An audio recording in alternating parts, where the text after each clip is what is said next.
Again, welcome to APH Teen Tech Talk with Michael and Mitch Smedley, and I am going to hand it over to them so they can tell you a little bit about themselves and get on with the question and answer panel. Welcome, everyone. Thanks, Michael. Thanks, Mitch. Thank you guys so much for having us. I guess I'll start off tonight. Hello to everybody. It's great to see you all here virtually on Zoom. My name is Michael Smedley, and I am currently a junior at Penn State University. I'm double majoring in theatrical sound design and technology and telecommunications with minors in music technology and business law and a certificate in business fundamentals from Penn State Smeal College of Business. Prior to that, I did some time my freshman year of college. Sorry, it's been a long day. My freshman year of college at Belmont University in Nashville, where I was a music business major, and I'm originally from Bucks County, PA, which is just outside of Philadelphia. Today I'm going to be talking to you all a little bit about the assistive technology that I use to get through my everyday as a college student and as someone who's going to be entering the workforce, hopefully in a year if the pandemic restrictions ease. I work in live entertainment, so we got hit pretty hard. Sorry, I lost my train of thought there. So the first thing that I hear every morning when I wake up is my lovely iPhone alarm, and it's over. So I have Leber's congenital amaurosis, LCA, and the gene responsible for it is CRB1. So pretty much what that means is when I use technology of any kind, I've gotten away from from magnification software, and I'm strictly on screen readers right now. So when I wake up, let me grab my phone. This is what I hear. 7:08 p.m. Monday, April 5th. Monday, 7:08 p.m. And that is pretty much how I get through my day using my iPhone. Again, I'm using VoiceOver, and I have it reading as fast as it'll possibly go. I slow it down every now and then. So once I get up, I will, of course, check the weather to see if it is 30 degrees out or 70 degrees out, because that's what it's been in State College. I was in shorts one day and bundled up the next day. So I'll check my calendar. I'll listen to the news through NPR on the Apple Podcasts app, and then I get ready to head into class. So in a normal world, when I actually commute to class, I'll do that. I'll take the buses here in State College, and we're very lucky here actually that they have an accessible mode for their app where instead of showing you all the buses as little like icons on a map, you can actually go in and use a screen reader mode and choose which bus stop you're at, and it'll show you the next departures and how long until those departures from that stop. So that's really nice. So once I get onto class, or once I get on the bus and get onto campus, if I know where I'm going, I won't really use any navigation aids or anything like that. But there are times where I'm going to new buildings, especially these days when we have to keep going to get COVID tests. I'm going to a lot of new buildings that I haven't been to before. So to accomplish that, I use either Apple Maps if I'm just going somewhere that's kind of on the main path at Penn State, or if I'm going to a more remote building, I'll use a program called Ira, which is kind of like a one-way FaceTime call. You may have heard of it, where you, as the user, hold up your phone and it connects you to an agent on the other side, and they can see your phone, your GPS location on a map, and they pretty much are there to help you accomplish tasks. And a lot of what I use them for is to get from point A to point B. It also links up with like Uber and Lyft. So I've used it for everything to get to testing, like COVID testing appointments, to I got stranded a little bit in Harrisburg when I was connecting from a bus to a train to come home, and an IRA agent was able to help me get from the bus terminal up to the train platform that I needed to get on my train back into Philly. And as we all know, cities and campuses can be kind of loud, so I tend to not use just my phone's built-in speaker. When I'm on an IRA call or when I'm listening to map directions, I'll use either, I'll put one AirPod in, or if I don't want to do that and block up my ear, I have a couple other options. So the first thing that I use, I'm going to take these headphones off and throw them on, but, sorry. They are called bone conducting headphones. So the way they work is they slide over the head, and they over the one ear, they there's a little speaker that actually doesn't cover your ear, and it shoots the sound in there. So I like that when I'm doing street crossings and all that kind of stuff because it keeps my ears open so I can hear traffic around me and I can hear my surroundings and always be alert. The other option, these are something new that I just started using. These are called the Bose Frames, and it's a pair of sunglasses that actually has little speaker arrays in the arm of the glasses. So again, the point is that it doesn't block up your ears, which I've found extremely useful because I can keep them on and listen to navigation directions or listen to an Ira agent while I'm still able to hear traffic moving and everything else that I need to hear while I'm out and navigating. So once I get into class, I tend to use my MacBook Pro, my Apple MacBook Pro, which I'm coming to you all on right now, so I can't exactly show you, but it's just a standard laptop, and again, I use VoiceOver on that.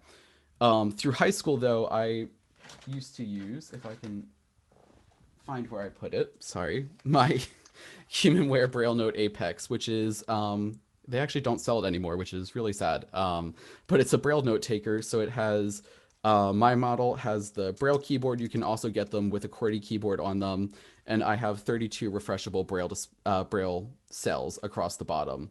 So this was actually a game changer for me because it allowed me to complete worksheets. It allowed me to check my email and email assignments to teachers when everyone else was pretty much using paper and pencil. Now that in college everyone tends to use laptops, that's what's more convenient for me. And being an entertainment major and working in programs like Pro Tools, that only runs on laptops, so that's pretty much what I'm using exclusively.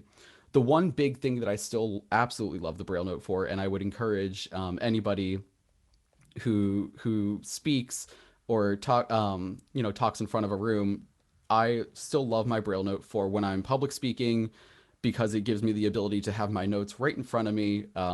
Very accessible. It has a nice shoulder strap that I can throw it on my shoulder, throw it on a podium, and it's super light and super easy to get around with. So after I get home or after I leave class and get home, I'll hop back on the bus. But there's a bug going on at Penn State right now where the buses aren't announcing their stops. And I've been in contact with them in the past couple of days, and we're working on fixing that. But that's why there is a lot of great technology like Maps, like Ira, and like this other program that I use called Soundscape by Microsoft. You may have heard of it. It's been out for a couple of years. Um, what it does is you put on a pair of headphones, or like the Bose Frames or the bone conducting headphones, and it plays your surroundings for you in 3D audio as you move. So it'll play things if there's a McDonald's on your right, it'll play it on the right. So that's something that I've been able to use to kind of figure out where we are, if the bus isn't announcing stops, and what stops are coming up. And then once I get home, I go back to my laptop for homework, but a lot of what we do in college is reading.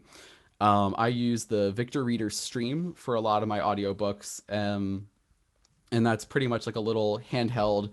It's about the size of an iPhone, and it's strictly for audiobook playback. A lot of them have moved. I've started moving to my laptop and just doing books in PDF formats, but I still do use the Victor Stream occasionally.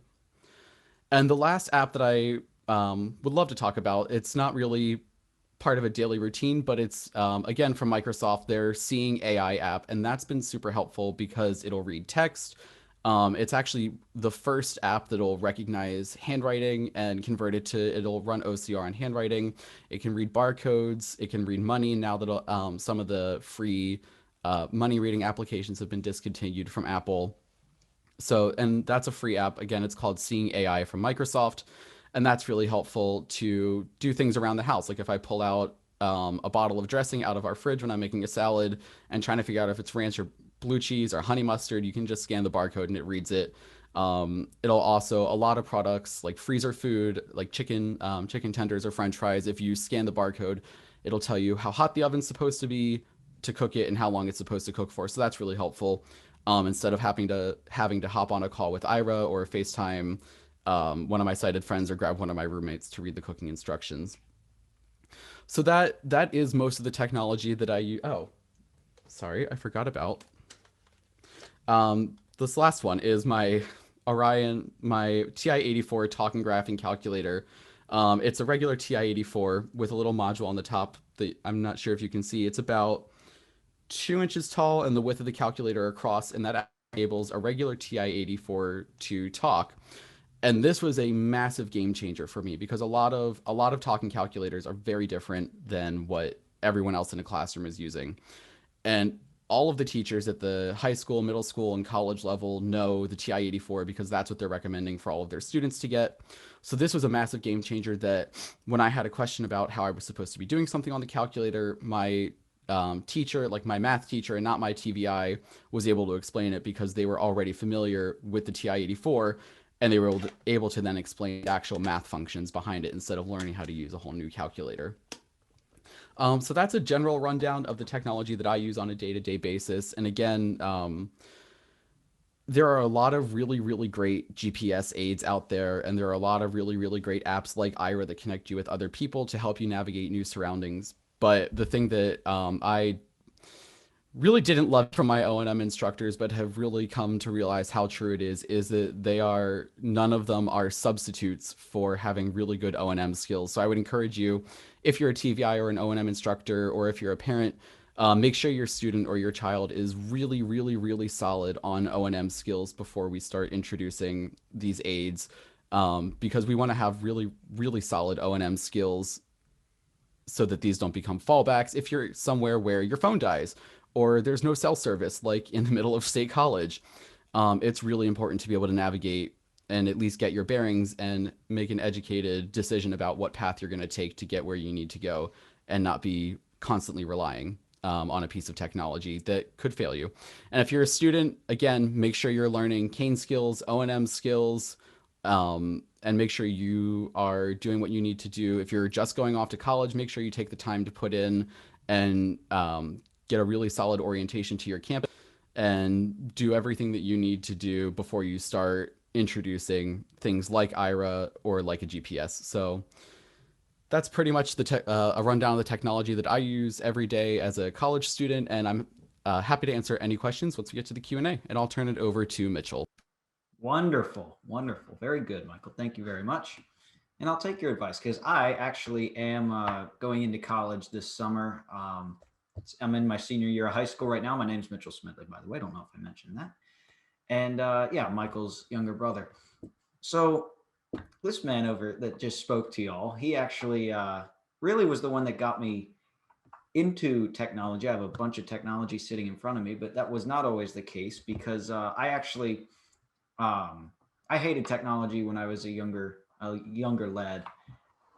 It was not something that I deemed important, not something that I thought I would need. And it just confused the heck out of me completely, to be honest with you. I remember very distinctly one time being in Michael's room because I'm an annoying little brother. I would just come in whenever I felt like it. And I was very young and I could not understand the concept of an iPod. Michael had an iPod 4th generation and it was on his bed and I just picked it up. And I remember saying, there's only 2 buttons. And Michael said, that's all you need. Because really it was just, if you remember, the home button and the lock button and your touch screen. I couldn't comprehend the idea of a touch screen in my little brain, but I actually got an iPod. I got a couple of iPods because I'm clumsy. I broke one. But the iPod 5 came along, and that was my first real love of technology. I had a few pieces of technology before that. I had used things, very simple talking calculators when we were, learning math in early grades of school. And as Michael mentioned, the Apex, the Brown Note Apex, which truly was probably the most influential piece of technology in our family. I don't know about anywhere else, but it was exactly what Michael said, a game changer. It totally allowed me to do pretty much anything that wasn't math in school. Now, I don't have the Apex anymore, unfortunately, but we'll get there. But it still remains, in my mind, probably the most essential, and it was really the first big piece of assistive tech that I had. But I refused to use it heavily for the first couple of years. But along came that iPod, that little blue iPod 5th generation. And I got that in 3rd grade. And I immediately, the reason I loved it was because that was back when, little games and such were big. You had certain ones. I could list a few. There was Temple Run. There was Flappy Bird. Any of my my Gen Z folks would remember any of these games, and everyone was playing them at the time. And I actually had a little bit of vision, still have a little bit, but I had a little bit more back then, and I could play those games, and it was something fun that I was able to kind of engage in once I got the concept of a touch screen through my head. And so I used the iPod, and eventually iPod became an iPhone a couple years later. And I was, that's when I really started communicating with, kids and stuff outside of school and outside of just playing outside in the neighborhood and stuff. Because, you meet more people as you're older, you start, texting, calling, all that sort of thing. And that the iPhone, I got an iPhone 5C, and I used that for a few years until now when I have my iPhone 7 Plus. And as Michael said, this is one of the first things that I hear every morning. Not the first, because I have switched gears with my alarm to my new number one love of technology everywhere, and that is Miss Alexa. And I actually have one of my Alexa devices here. This is the Amazon Tap, which does not get enough love in my opinion. It's a portable Alexa-enabled Bluetooth speaker. It's not an Echo per se, but it has all the capabilities of one. It's made by Amazon. I actually am not sure if they discontinued it yet, but it is a fantastic device if you have one, if you can get your hands on one. Completely recommend. Because Alexa, other than just being used for my alarm, she's used throughout the day. She's used for music. I love to listen to music. Michael makes music. I listen to it. I also use her for, doing homework assignments. I'm way too lazy to, God forbid, open my phone and search something on the internet. If it's just a simple question or whatever. Love asking Alexa for the simple things like that, but also coordinating smart home. I have not a bunch, but I have a few light strips, light bulbs and stuff that are smart and kind of creating routines. And again, I'm a very simple man. I am lazy as heck, but it is too much to ask for me to get up, walk across the room and hit a light switch when I can just go, Alexa, turn off the lights. That is something that has blown my mind and really has become a big part of every day. I say that command probably 3 times a day at minimum. So that might really love for Alexa and really all things tech kind of blossomed late middle school into high school, really with the Alexa devices and other stuff. I had used a bunch of tech by then. I had been using the Apex for a number of years, but also certain devices like JAWS on a just basic Dell computer with Windows on it. I still couldn't tell you the name of that because I am not a computer person. I do not like laptops, but I have used a number of them in my day. I've tried to learn Mac, not good at it, but it's something that I probably should know how to do. Same with JAWS, and also with something I've more recently been learning, which is Chromevox on the Chromebook, especially the one I've used is the Chromebook Touch. And the reason I like that one is because it's basically an iPad with a keyboard, except it's Google. And at my school, Google is the way.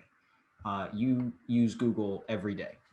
And to be able to have the integration with a screen reader that's made by that company, where Google has really put an effort into making Chromevox similar to VoiceOver. It's not quite as powerful yet as VoiceOver is, and it's not as fast and seamless as VoiceOver, but it is definitely getting there. Happy to report. JAWS is another one, always has been solid. I've been using JAWS since 4th grade. From everything from, Word documents, PowerPoints. I still use Internet Explorer. I'm going to get a lot of hate for that. But my go-to is still Internet Explorer for some reason. I don't know if it exists anywhere else other than my laptop at school, but that's what I use, and it still works. And I'm stuck in my ways. What can I say? So JAWS has really been something, especially for writing research papers and things of that sort, has really been just the option for me and for a lot of people that I know using assistive technology. So I've come to a point now where after hating technology and not wanting to get anywhere near it, all I had to do really was just understand it, kind of figure it out. And I still just kind of figure some things out on my own. I'll call Michael every now and then. I just called him last week, and I freaked out about the other piece of technology that's in front of me, which is what he talked about at the end there, the Orion TI-84 graphing calculator. The problem is, I have a problem with math. This calculator is absolutely fantastic. If I would just sit down and actually understand math, I could do so well with this thing. But I actually called him and was asking about, one of the graphing features on it. And, as usual, he was no help to me. Never has he given me, no, he's given me tons of good suggestions. But it really has come a long way since back then, to where now the most recent piece of technology, I'm just going to knock over everything while I say that sentence. Most recent piece of technology I've gotten is actually the successor in my book to the Braille Note Apex. This is the HIMS Polaris, which is very similar to the Apex. It is a Braille note taker. It looks similar. It has a Braille keyboard on the top with a bunch of extra buttons, actually. And this has all the capabilities of the Apex and more, because this, like the actual successor to the Braille Note Apex, the Braille Note Touch, is integrated with Google Android software. So this has access to the Play Store, all sorts, anything Google, this thing has access to. I don't require much of that on this. This is more for what the Apex was, in my opinion, which is in a school environment, it's word processing, it's email, it's the calendar, and it's the calculator for less intense functions, because it's just all on one device. And this is really just, it's the Apex but better, and it's the next evolution as time goes on. It actually has a little LCD display on the top for those that want to see, if you're a TVI, if you're a teacher, what the student is doing. You can look at the display, and that actually came in handy when they were trying to get it hooked up to my school's secure Wi-Fi network, because they can't have me know the password because I'm a security threat. Well, it's true. So I've been using this for actually fairly recently. I just got this in October of 2020. So just about the last 6 months I've been using this device. It really has just taken the next step, like I said, on the Apex. And it's so seamless. It's so easy. I'd argue it's actually easier to use than the Apex, because it really brings in the simplicity and the Braille aspect of the Braille Note, combined with a more laptop-y environment, software than the Apex had. And it really all just works well. The greatest feature I found with this over predecessors is in the word processor, there's actually a math mode now, which allows me to, as long as it's not anything diagrams, as long as it's equations and showing my work, which is the worst thing in the world. But it allows me to type out any math. I use Nemeth, so it allows me to type all that out in a Word, in a Microsoft Word file, and just send it right over to my AP Calculus teacher, and get the if it's trying to do a homework assignment and see what I did wrong, or if it's just grading a test. It really has changed the game in that aspect, that I don't have to use the Perkins Brailler and annoy the entire class with the loud clicking for an hour straight. So those are it's kind of my little spiel about how I really did not like technology for a while, but now it's everywhere around me every day, from the moment I wake up to the moment I go to bed. And it's just become so, not just useful, but it's become fun. Like Michael talked about the Bose Frames. I also have a pair of those, and I love them so much. Just going outside, walking, or doing anything, just to have my ears open, to have my music or my voiceover, whatever, if I'm doing anything on my phone, all simultaneously. The bone conduction headphones, another thing that has changed the game for me in mobility.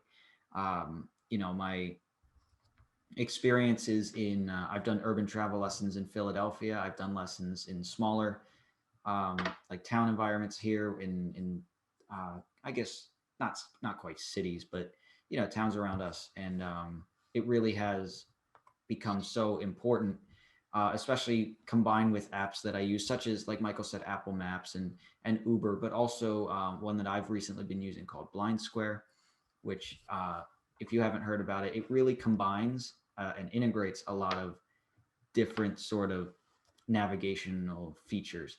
It has sort of landmarks and beacons, and it has the Maps integration or the Google Maps integration, Apple, it takes the GPS and integrates it with letting you know what your surroundings are. You can set how much, talk you want it to give you.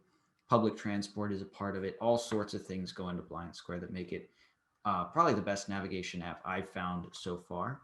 And believe me, over the summer, I tried a bunch of them.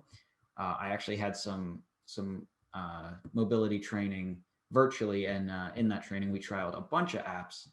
And Blind Square was kind of the one that I settled on as this works, and it really not only that it works, it just helps so much. And another app that we found was what Michael talked about, the Seeing AI, and it really has those apps kind of really have become the next alteration, because hardware can go so far.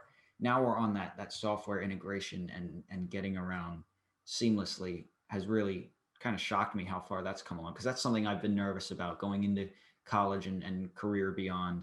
I want to go into the broadcast journalism field.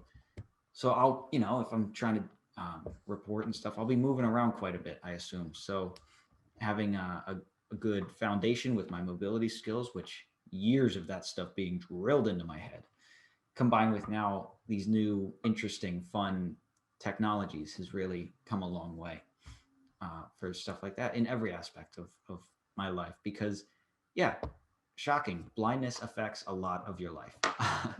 But there are things that can kind of have another influence on it and just kind of take you to that level playing field that we all, I think, want. And that's kind of where I'll leave it, and I'll open it up to any questions. So yeah, thank you. Thank you both. Hi, I'm Catherine. For those of you who are like, wait, what happened to that other woman? Who's the other woman who was there at the beginning? So Michael, do we tell Mitch that he's frozen, or do we just leave him there? Leave him there. All right. So do you mind if I jump in for 1 second, because I forgot one more thing? I'm so sorry. Go for it.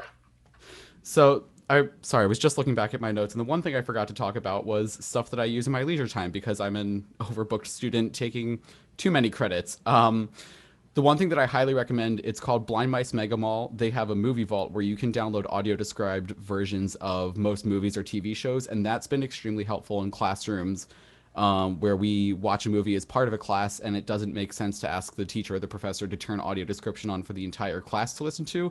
I normally do them ahead of time and say, hey, I downloaded my own copy that has audio description. I'm going to throw earbuds in and sync it up. If you see me with earbuds, I'm not, not paying attention. I just have audio description going in my ears so I can see what's happening. And they've been really good about that.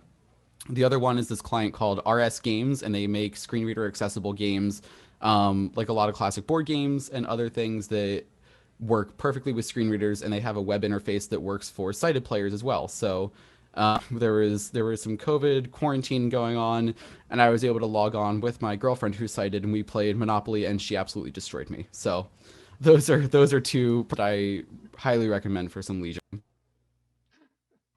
You guys can hear me, right? We can hear you. We just, yeah, you're okay. Your frozen picture is okay. Don't turn it off. Don't turn it off. Okay. You're good. So if you guys are ready, I was going to go ahead and go up and start going through the chat. Does that sound like a plan? Perfect. Let's do it. Because it was very active. People were super, super interested in this stuff. So we had someone who wanted to know about the stuff that you talked about after the bone conducting headphones, and very nicely some folks jumped in, because Michael's like, oh, you don't remember that was a long time ago. Yeah, so then they tried to be helpful with the sunglasses item. And so did you want to talk about the Bose Frames a little bit? Sure.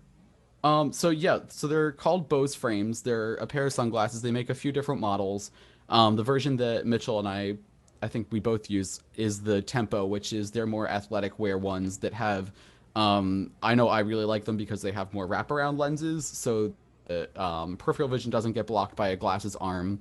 But in the glasses arm, right in front of the piece that curves up over the ear, there's actually a bunch of teeny tiny speakers mounted there, and they connect over Bluetooth, just like a pair of Bluetooth headphones would. But instead of the headphones being in your ears, and instead of it being like a bone conducting headphone, it actually just shoots straight out of the arm of the glasses, and it aims it at your ear, but nothing actually goes in your ear or covers your ear or anything like that.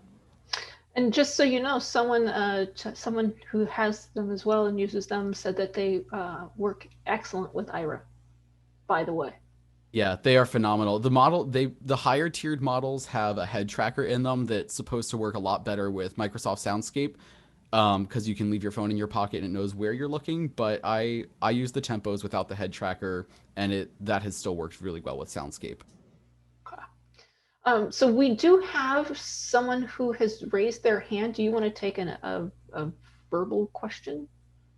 All right. Yeah, go. So we have James Hulbert. I hope I didn't butcher your last name too much, James. If you're listening, I'm going to unmute you so you can ask your question. So you'll have to unmute yourself on your end, I believe.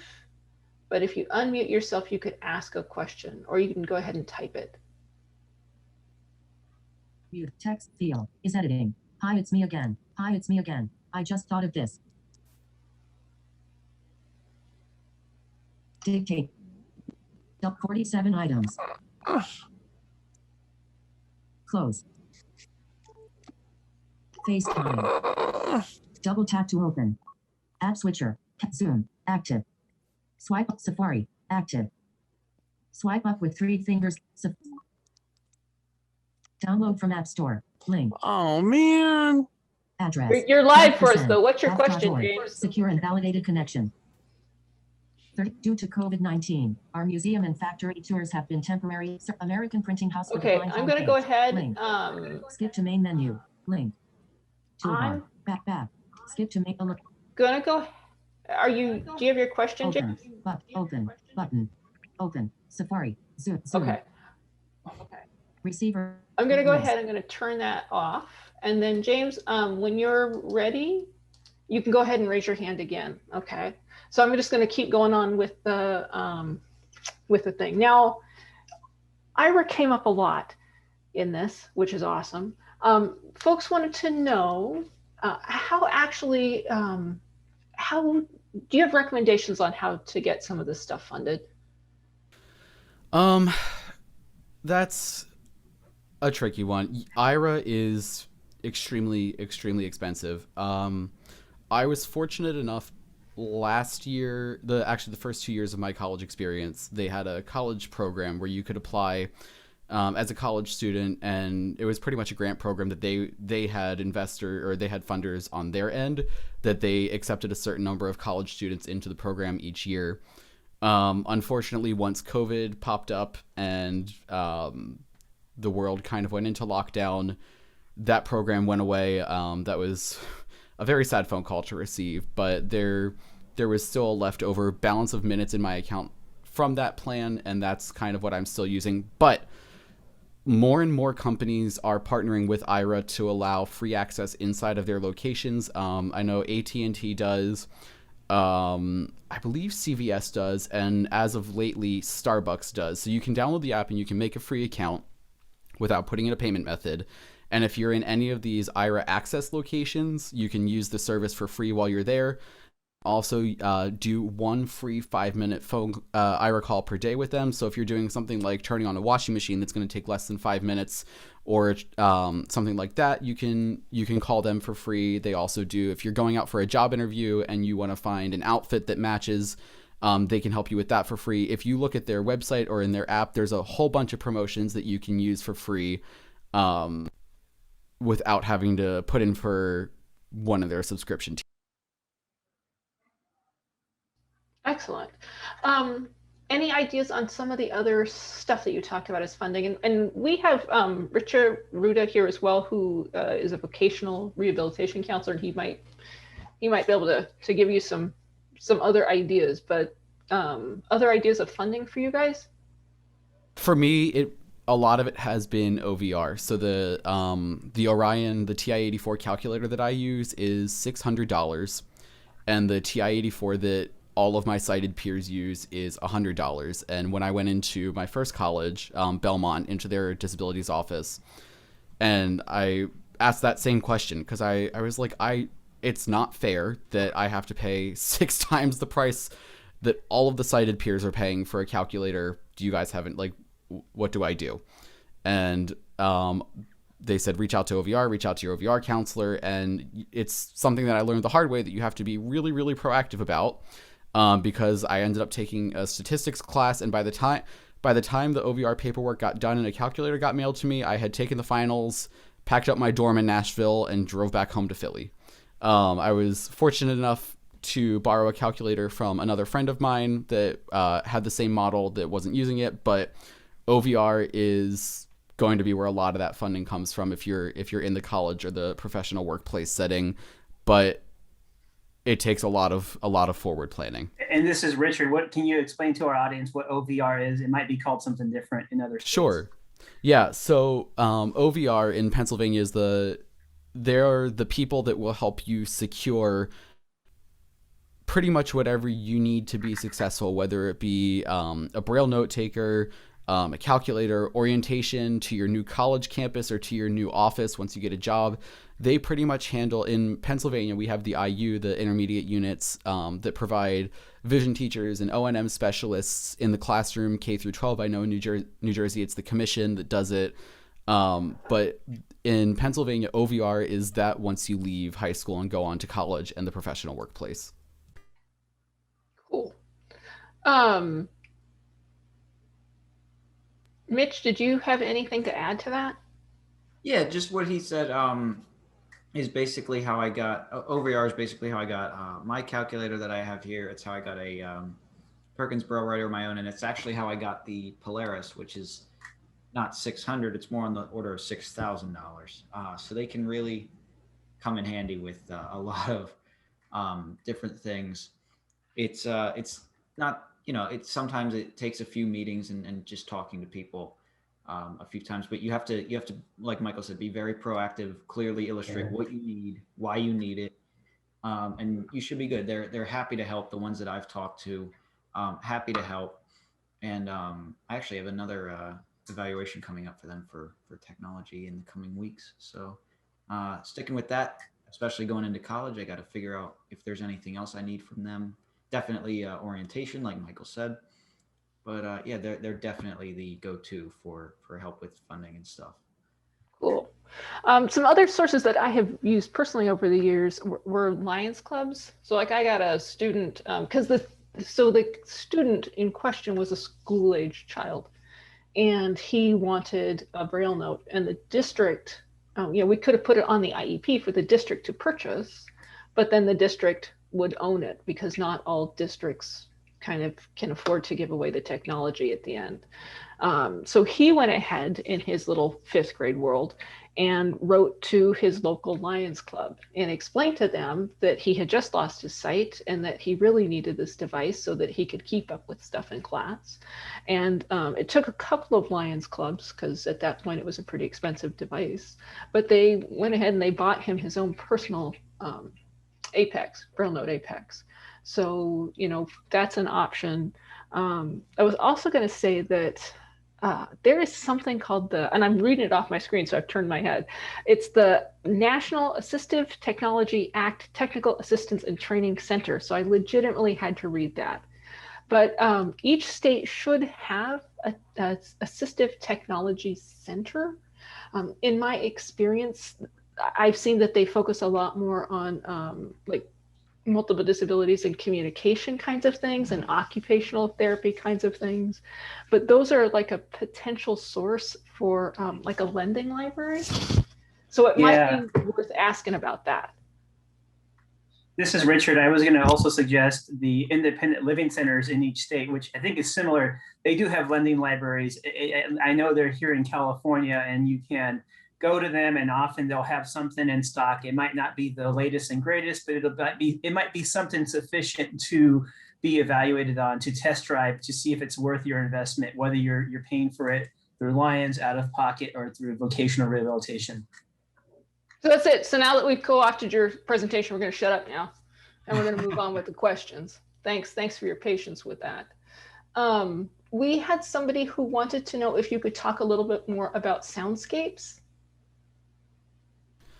Yeah, so Soundscape is a free app that's put out by Microsoft, and pretty much it's a new kind of approach to GPS and navigation. Instead of putting in a destination and it just telling you how to get there, its goal is to help you become more familiar with your surroundings. So you can put a beacon somewhere, and it'll kind of play auditorily where that is, like on around the clock.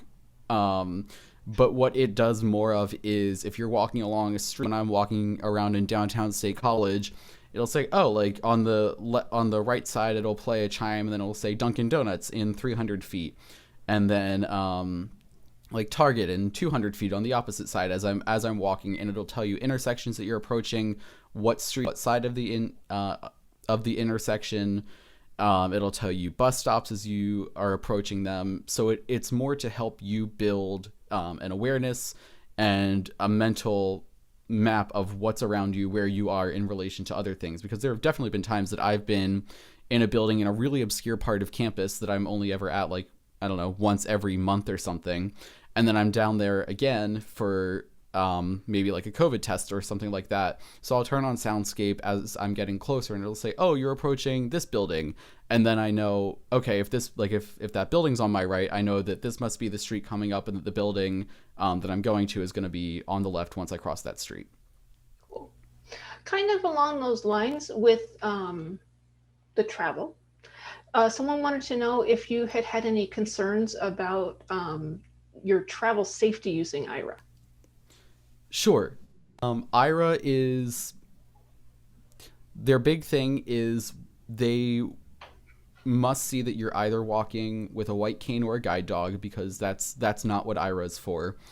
And they also will not answer the question, is it safe? So if you're if you're about to cross the street, they won't tell you it's safe to cross, and they won't answer if you ask them, is it safe to cross? They will tell you that they pretty much are there just to be eyes. So they will say the walk sign is on, or they are more than happy to read signs or tell you like where elevators are, help you find things that you would see, but the ultimate decision-making process is still up to you.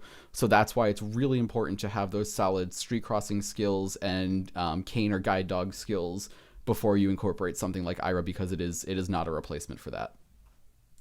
As an O&M, I thank you for that. Thank you. Thank you for that. Yeah. Someone wants to know, what kind of MacBook do you use? Which MacBook do you use? Yeah, I'm on a MacBook Pro right now. I think both Macs that I've had have been MacBook Pros, and that's gotten me through college so far. At some point, we had somebody type in that seeing AI is really good and that Envision is also excellent. I have not tried Envision yet. I actually hadn't heard of it up until just now, but I will have to definitely check that one out after we get offline today. But yeah, I really do like seeing AI. It's free. It's also by Microsoft. Microsoft has a lot of really great visual accessibility stuff that they're working on.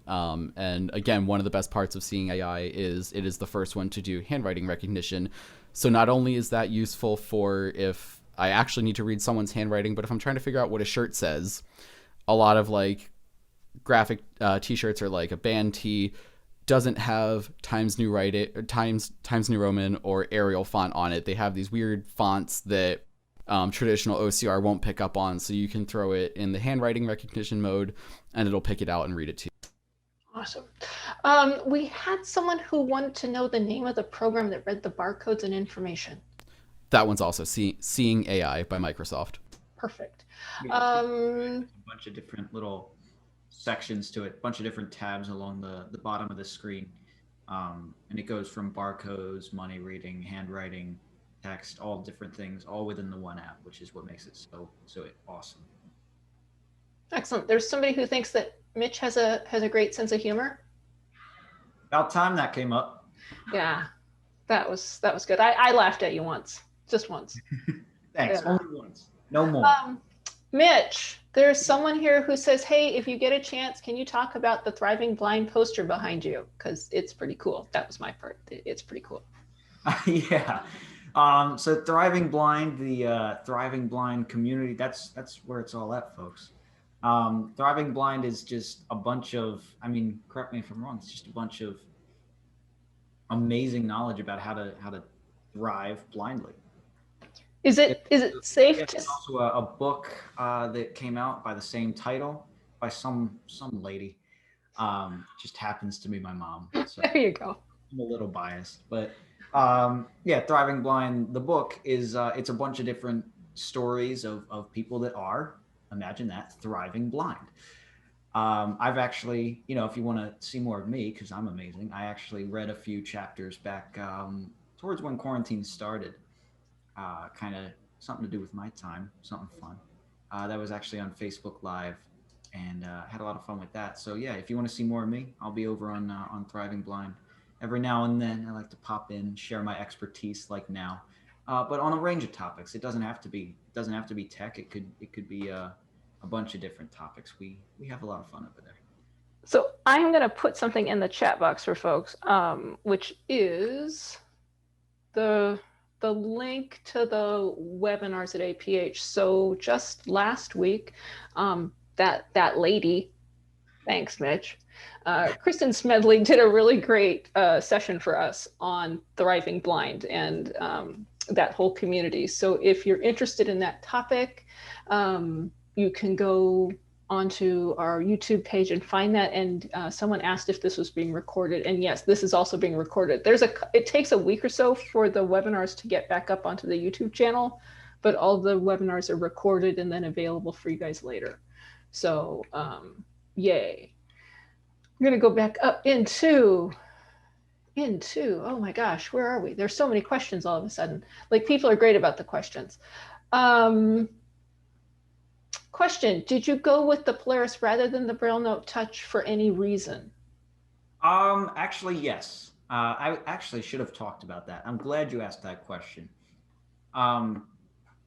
Because in my mind, going into that decision, when I heard that there were a couple devices on the market, the Braille Note Touch and the Polaris, I had thought, well, it's just logical that the Braille Note Touch is the next. It's the same company, it's a similar design, but it's better. It has a big touch screen. Actually getting the device and trying it out, I realized they had changed a lot of things in the software, just enough to where it wasn't quite the same. Now, the Touch and the Polaris, like I said, have very similar operating systems. So when I tried the Polaris, I was like, oh, so that's the way it is no matter what I go with.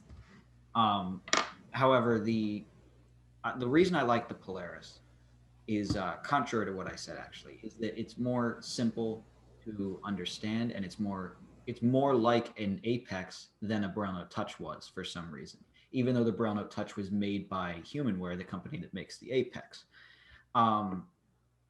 The Polaris looks like and feels like an Apex. It behaves like an Apex.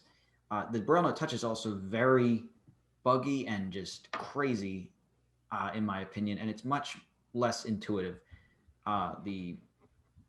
It has a whole. It tries to be like an iPad or a tablet. The Polaris doesn't really try to be like that. The Polaris is more centered on being just a Braille note taker, which is what I liked about it. And it's hard to explain if you don't have both of the devices trialed in your mind. But something as simple as the Touch had a lock screen, and you would click the power button to turn it on, like your phone, and you had to, go into it, hit the unlock button. And it was just something as simple as that, where when I turn off the Polaris, kind of lock this screen, I hit the button one more time to turn it on, and I'm just back in. If I was in a Word file, if I was in my calendar, in a calculator, an email, it just brings me right there rather than the one or two extra steps of the Touch. Now, the one thing that concerned me when I got the Polaris was that there were no thumb keys. If anyone's ever used an Apex or a Braille Note Touch, thumb keys are the greatest creation ever that you never think about. They are buttons on the front of the display where your thumbs would be if you're reading a Braille device, a Braille display. And the Polaris didn't have those. Instead, it has sort of, I'm actually not quite sure what you call these. They just are a thing now for me. Kind of these arrow buttons on either side of the display. And you don't use your thumbs, you use your other fingers as you're reading this display. Now that was something to get used to, but once I got used to it, it was just as natural as using thumb keys. So to answer the question, to wrap all that up, the Polaris is faster, it's more simple, and it's more like what I had with the Apex.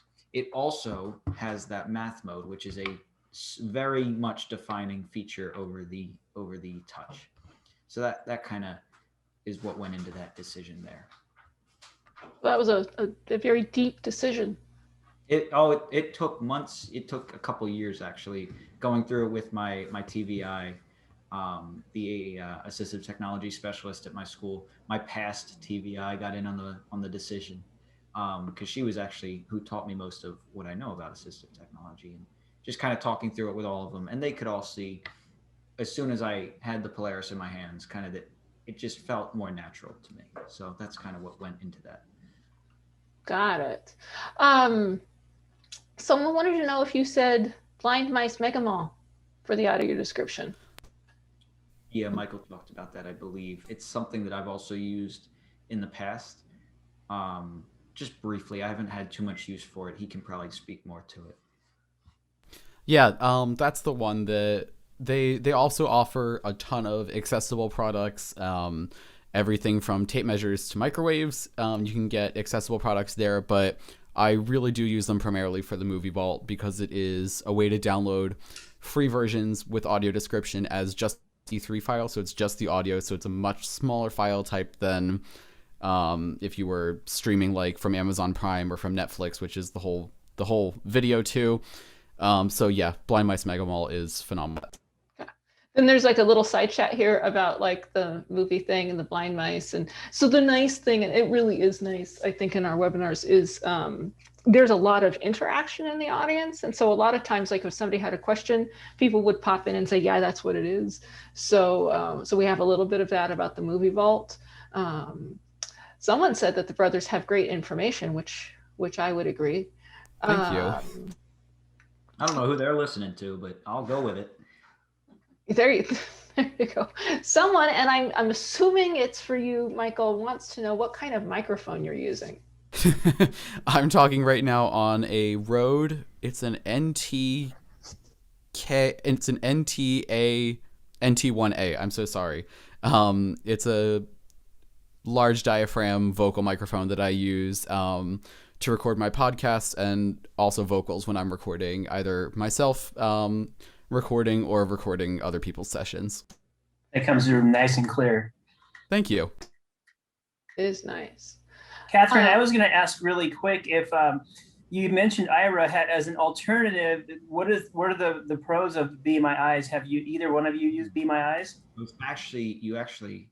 I forgot to talk about that. I have briefly used Be My Eyes, and from the limited use of both that I've had, Be My Eyes just is not, for some reason, the people that I've gotten on Be My Eyes have not been as sufficient in, accomplishing what I needed them to do in that moment. Walking down a street, as simple as something as reading a street sign. That was a whole ordeal with Be My Eyes that took upwards of 20 minutes in about 20-degree weather in Doylestown, Pennsylvania, which resulted in them saying, oh, the sign's not clear, I can't read it. So if there's anything else you need, otherwise, goodbye. And that's where that call ended. So that was a bit frustrating. Ira never had a problem with that. Ira succeeded every time I've used them. So if it were one or the other, in a perfect world, I'd go with Ira.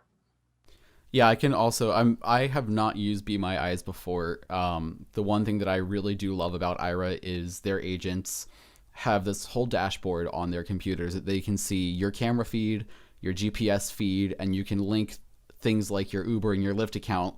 So if you get to a point where you actually need to get in a car and go somewhere, they can see for you the make and model of the car that's supposed to be picking you up, the driver's name and picture, and the license plate number. So if you're standing out like outside of a train station in Center City, Philly, where there's about 300 cars coming through every minute, they can tell you when your car's pulling in and parallel parks on the curb and throws its flashers on waiting for you. And Michael, to your point about that whole dashboard system, if they had my GPS location on the Be My Eyes dashboard, which I don't know if is that a thing or not, or if it's just a camera feed, they would probably be able to see that I'm walking down State Street or whatever street I was on, and they weren't able to tell me that. I asked them a simple question: what street am I on? This was part of the test I did with my TVI, and they couldn't tell me that. They couldn't find a street sign, and when they did, finally 2 blocks down, they couldn't read it. So it was a very interesting experience. Okay. So we have a question about OrCam. So it's like a longer question. It's like, hey, it's like $4,000. What do you think about a technical device to read documents? Have you used OrCam?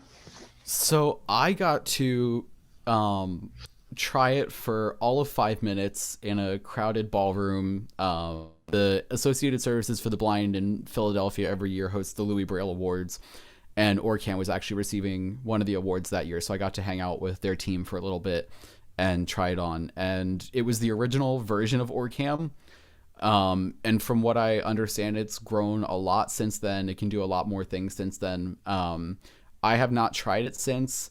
I would say that the things that it was able to do at the time that I demoed it, I could probably do now from my phone for a lot less than the cost of that hardware, and not have to constantly have something on my glasses with a wire running down into my pocket like something out of a James Bond movie. But Look like a spy. yeah, no, but if that's the route that you want to go, from what I understand, it's gotten massive improvements, and it's definitely come a long way. It was pretty cool when I got to demo it. Just looking down, we were sitting at a table, and there was a menu of the lunch items that you could order. So it was really incredible not having to pull out my phone in the middle of an event like that, and just be able to look at the menu and point at the menu and have it start reading it. That was really, really cool. Cool. I think going back to the funding question, someone says in Missouri, we have a continuing education grant from the St. Louis Lighthouse for the Blind and the AT reimbursement program from Missouri Assistive Technology. That would be one of those assistive technology grant places. They have purchased high-tech equipment such as the Polaris and embossers, etc. Someone says, hi, Richard. Just so you know, Richard. Richard getting some love. Jamie from CSB says hi, just so you know. Yeah. Awesome. What are some of the technology you all used prior to elementary school or in elementary, like young toddler stage? And Michael, we are. We are. Prior to elementary school, okay, the one thing that I vividly remember from like pre-K, kindergarten, first grade was the swing. Trying to go from writing and reading Braille because, on a Perkins style keyboard, they're all laid out horizontally, and reading it, it's more of a vertical configuration. So the swing cell, it was really cool to be able to, when I was learning letters, be like, okay, this is what I like. If my TVI had brailled them for me and I was reading them, go from this is what I know it feels like to read it, and now swing it open to the Perkins style, and this is what it feels like to type it. So I remember that being extreme. Do you have any fond memories of early tech, Mitch, even if you were a tech-aversive person? Yeah, so definitely remember the swing style. I didn't think of the Perkins as tech because that's more of like just a typewriter, and just kind of using that.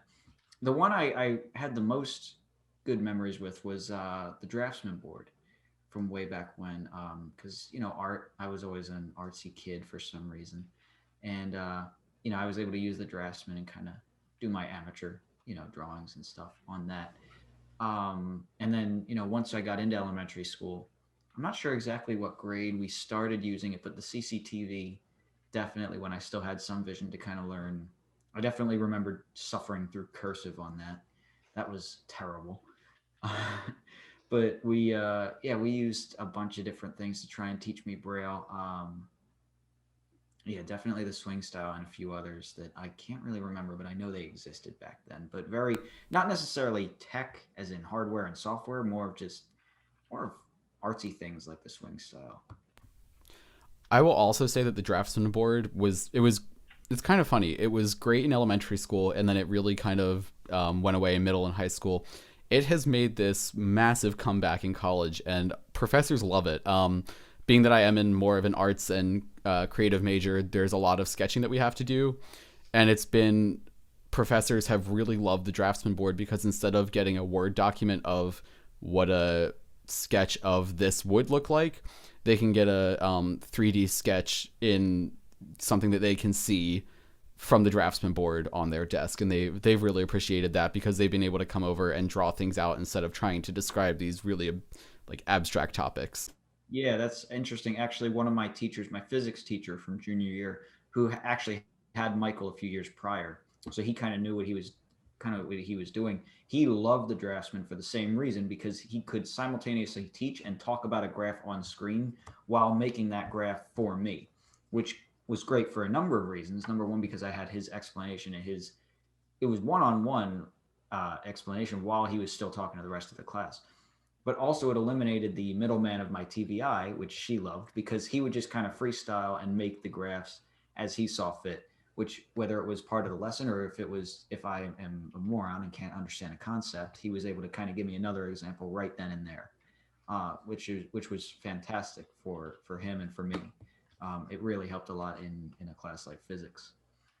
And the other one that I remember, not so much for kindergarten, but I know for me, biology, 9th grade, when we were learning about molecules, drawing that just did not fit conceptually. I could not imagine like the bonds between the molecules and how many available bonds each one had and what was used where. And we actually came across this actual 3D kit that had the different like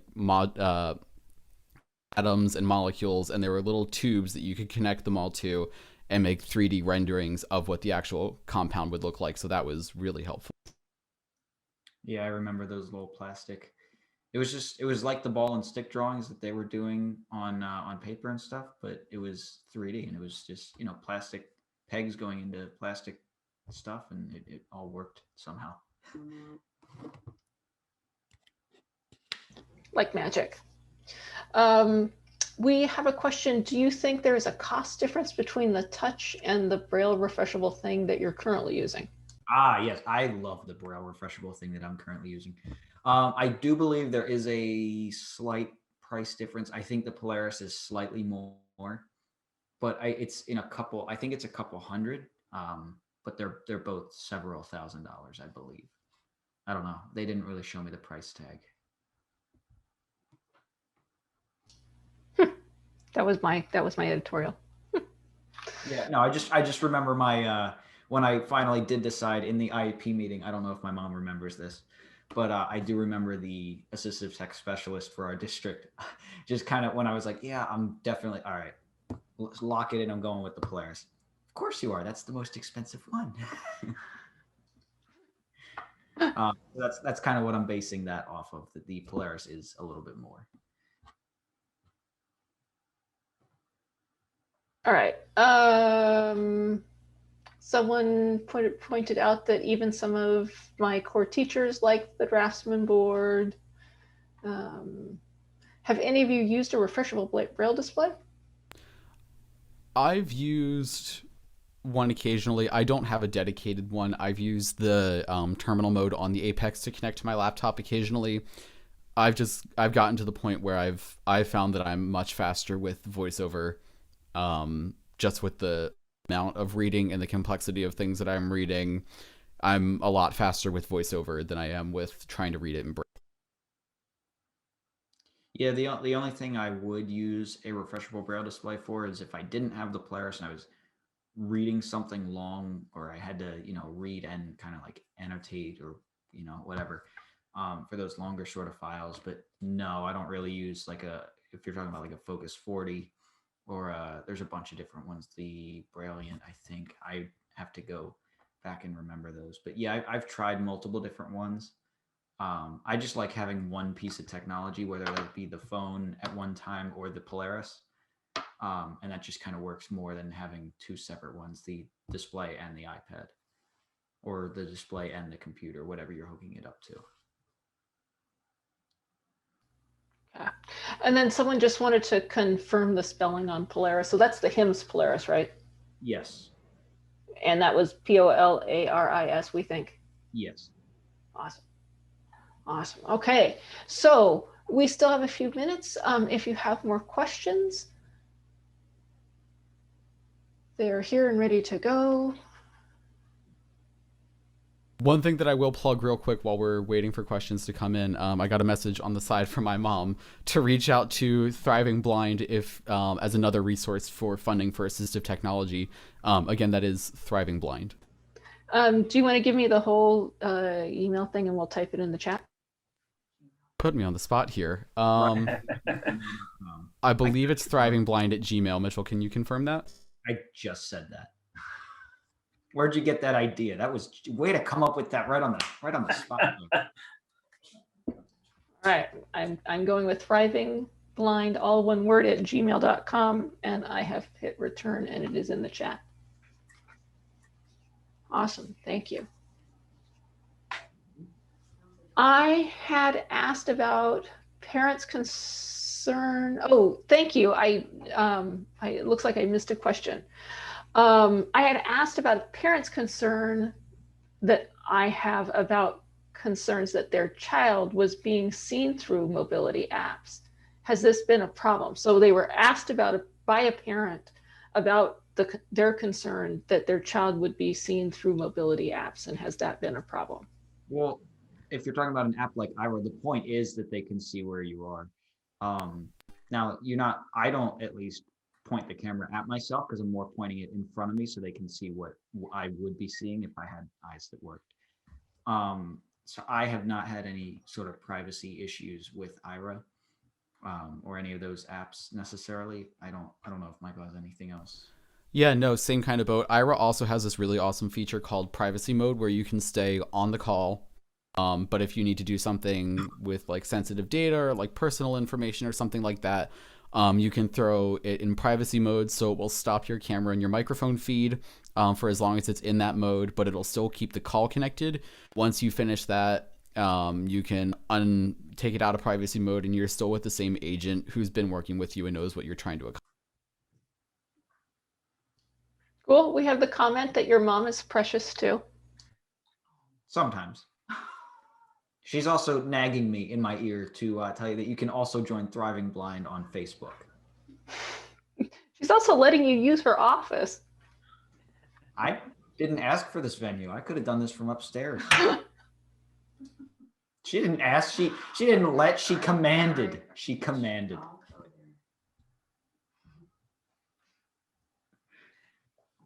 Catherine, can I throw in a quick question? Sure. Gentlemen, so you're obviously on top of all this technology. Let's say there's a 18 or 20-year-old out there who's just going through school, learning about this technology. How do each one of you stay on top of the trends? Like, what is your go-to? Is there a publication? Is there a podcast? Hint, insert your plug here. What do you guys do to stay fresh on what's the latest technology to keep you engaged and kind of at task with your fellow classmates and peers? I've been really lucky in that a vast majority of the time, the technology that my peers have been using to be successful has there's a way to make it accessible and adapt it. That wasn't always the case. A lot of things originally, like calculators, there was no accessible TI-84, and I was super lucky. I'm not just saying this because she's on the call right now, but I had a very, very incredible TVI going through high school that was on top of new technology and got something like the TI-84 that talked in my hands. At the college level, again, I'm using pretty much what my peers use to be successful. So I'm in the entertainment industry. Most of our software runs on Mac, and Apple has a second to none screen reader that comes with all of their devices. So I've been lucky in that regard. A website and a podcast that I highly recommend for anything related to assistive tech. Mainly, they tend to focus more on Apple stuff, but they are a really good resource for anything, is called AppleViz. It's AppleVis, and they're a podcast and a website. Yeah, I'll just add on. I've been lucky enough to kind of have, this family is so you know, we do a lot. And we have a big network, and kind of things have sort of found me. I have Michael as an older brother. He's the one that, again, introduced me to technology, kind of told me it would be relevant, and has kind of showed me a lot of the way. But recently, yeah, I've just been listening through the grapevine, and I did not know that TVI was on the call. That scares me now. Gonna have to deal with that this week. But yeah, that those sort of publications that he talked about, and there are a bunch of them around. I would love to recommend Thriving Blind on Facebook. Can't get over them. They are fantastic. Okay, so this is awesome information for me as a parent, not me as a parent, I'm reading a comment, sorry. For me as a parent of a blind child, and for him, as we're thrust into the world of technology, I'd like to know if there's a way to make contact with you guys for specific questions as they come up. Yeah, we are. Well, I'm not sure if Mitchell is. I know I'm in the Facebook, the Thriving Blind Facebook community. So if you join that, and you can go ahead and throw a question in there. And I, when I'm on Facebook, which when I'm not in class and on Facebook, definitely not in class on Facebook, I love getting to chat with people and answer questions. I'll also send my email address over to you guys to release when you guys go ahead and put out the resource list. Oh, please, Michael. I live in the Thriving Blind community. That is my second home. Yeah, you can also, I'll also throw over my email. And yeah, I'd love to answer any questions and help out where I can. Awesome. You guys are great. We have a question, which is better, VoiceOver or JAWS? VoiceOver. It depends. Both of them are incredible.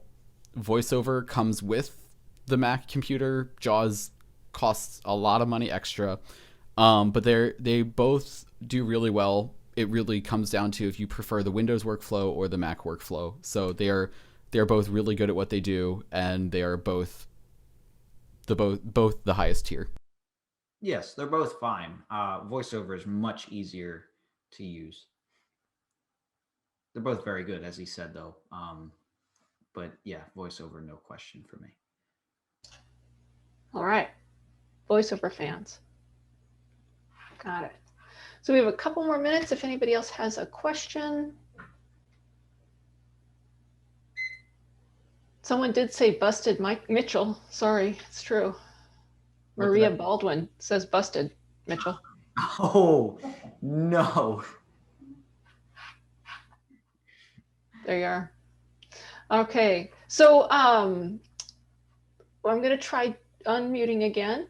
So James Holbert, who isn't really, it's Terry, I think, from someone else, but I'm going to go ahead and allow to talk.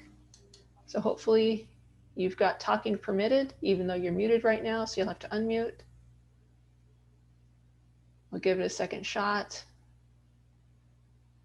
Going.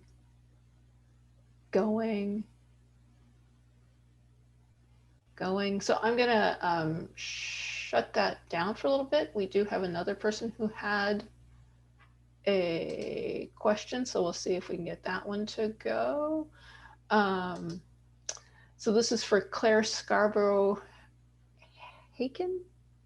I hope I said that right. And I can hit allow to talk. Okay. Hold the Zoom webinar lower hand button to activate.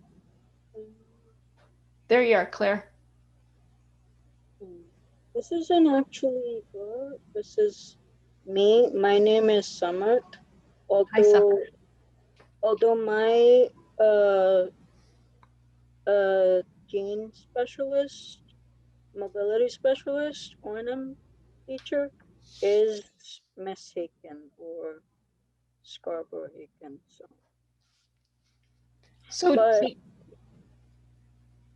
But my question was, I know that Apple has been releasing these newer Macs where they have those function keys where it's really a touch screen. I was wondering whether that has ever really been an issue. I'm not sure if you have that one. Yeah, so I was very hesitant about the touch bar, especially because when I went to buy my Mac, at the time there was a touch bar with a digital escape button. They've since gone back and put in a physical escape button, but I decided that that wasn't the workflow that was going to work for me. So it was frustrating because I ended up getting a version with regular function keys, which is what I wanted, but Apple's trying to sell right now the higher end versions with touch bars. So the ones with function keys aren't as powerful. There's talks that they're going to get away from that, but I've stayed far away from the touch bar. I've seen people use it with VoiceOver, and it works with VoiceOver. It's just, it is not the workflow that was right for me.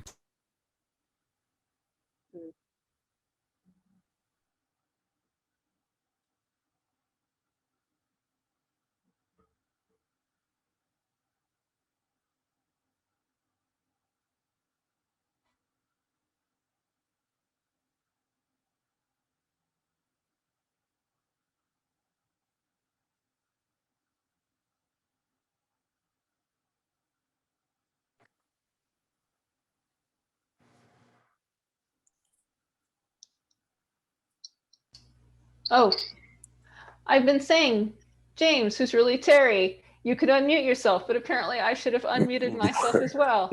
There you go. Plot twist. Yeah, I hope you can hear me, but I had a question I answered my question about the Orcam, but what about the voice recognition for the Amazon Echo Plus? It's horrible. So I have. And oh, sorry. One more thing. Can you email me all the information, like your Facebook and your podcast and all that stuff? Yeah, I'll answer the question about the Echo Plus first. I've done a little bit with the voice recognition, and to me, it seems to be working okay. There is every now and then where it doesn't recognize, but for me, actually, the Echo Plus has worked fairly well. So I don't know what problem you might be having there. It could be anything from just kind of the room it's in to kind of the device itself. There could be a malfunction there. I'm not sure. And then the email, is there a proper way to kind of get that information out? I would think that, yeah, if you were to email me, once we'll send out, I think we decided earlier, we'll send out our email addresses, and you can kind of contact me or Michael, and I can kind of guide you more toward the Facebook group and everything else. This is Catherine. The other thing we're going to do is Michael has he provided us with a list of all the devices that he thought you guys were going to cover tonight, and so I actually have been adding to it as well as the conversation's gone on, and so we'll send that out along with the survey so that you can give them feedback on how the session went for you. So we will email that out to the list. Perfect.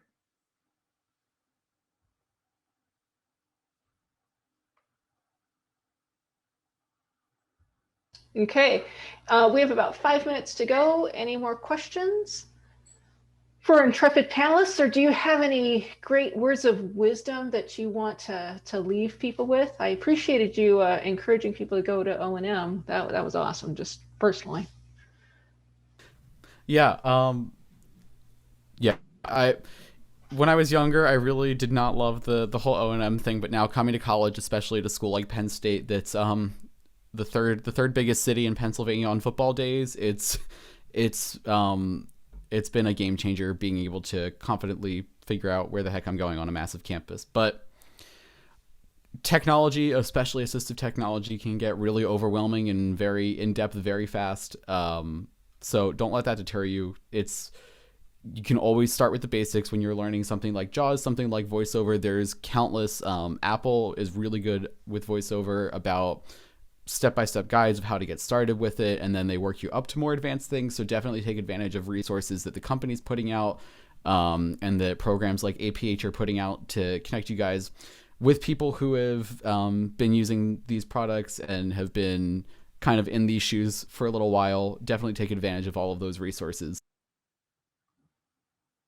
Yeah, I would also say O&M, and also just don't don't hesitate to adapt to your situation, to a changing, ever changing environment, let alone a assistive tech environment, which seems to be just changing every few seconds nowadays. Like I told you earlier, I always go back to it. I couldn't understand a touchscreen for a while, and now here I am on a webinar giving advice to other people. It's kind of mind blowing. So really, just kind of it can feel weird and just like it's all moving faster than you can keep up with, but you can definitely adapt and figure it out. And it usually is not as complicated as it looks from the outside. And the last thing I will say is, once you find something that works for you, don't be afraid to stick with it. I have, like I said, the Braille Note Apex that I use isn't sold anymore. I just got the email from HumanWare that says we're no longer supporting it or running maintenance on it. That's the Apex is what's worked for me. That's what I'm familiar with. I had the option to move up to something like a Braille Note Touch or a Polaris, and I'm perfectly content with the Apex for what I use it for. So don't be afraid that as all of these new things are rolling off the presses and this crazy new high-tech thing, if what you have is working for you, there's no reason that you need to go buy something new. Exactly what he said. I had the Apex for about 10 years. And like I said, one of the reasons I went with the Polaris was because it was similar to the Apex, just because that formula works. Whatever the Apex does, whatever the Polaris does, works. So really, it's just about finding what works for you. And that can be challenging, but it can also, it usually also happens, and it goes easier and smoother than you would expect. And once you find that, you're good. And it's just a matter of executing that day in and day out.